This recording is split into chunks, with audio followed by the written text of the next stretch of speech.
Hello guys! Gagawa po tayo ngayon ng itlog na maalat. Ito po, may itlog po tayong isang tray. Ito po, nahugasan ko na po. At tapos, 1 kilong asin. Ito po, 1 kilong asin. Iodized salt po ang gamit dito kasi walang rock salt.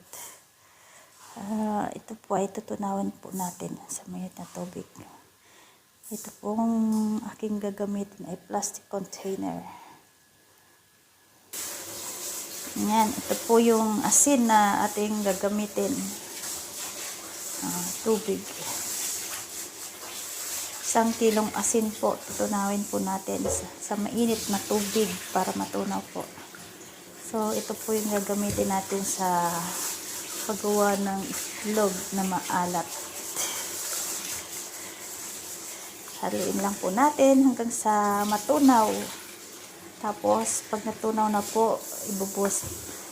Palamigin lang po natin ng konti. Tapos, ibubuhos po natin dun sa itlog. Gagawin natin itlog na maalat. Salty egg. Yan, haluin lang po natin yung ating pong asin hanggang sa matunaw po. Yan.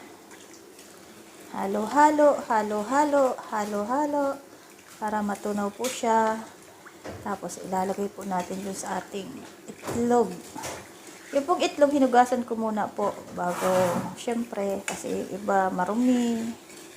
Ayan, para sure na malinis po yung itlog. Tapos ito pong ating salt, kailangan natin tunawin. Ayan, para po pag tunaw niya, saka po natin siya lubuhos dun sa itlog. Ayan. Ito po yung ating asin na hindi po siya natutunaw lahat. So, bali, papalamigin na lang po natin ng konti. Tapos, saka po natin ilalagay dun sa itlog. Sa ating, dyan. Saka po natin ilalagay.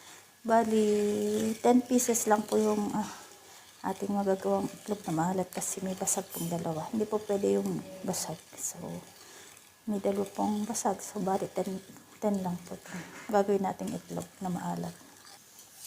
Yan, halo, halo, halo. Hanggang sa lumamig po. Yan, halo, halo, halo, halo. Hanggang sa matunaw po yung asin at lumabig na rin po yung tubig.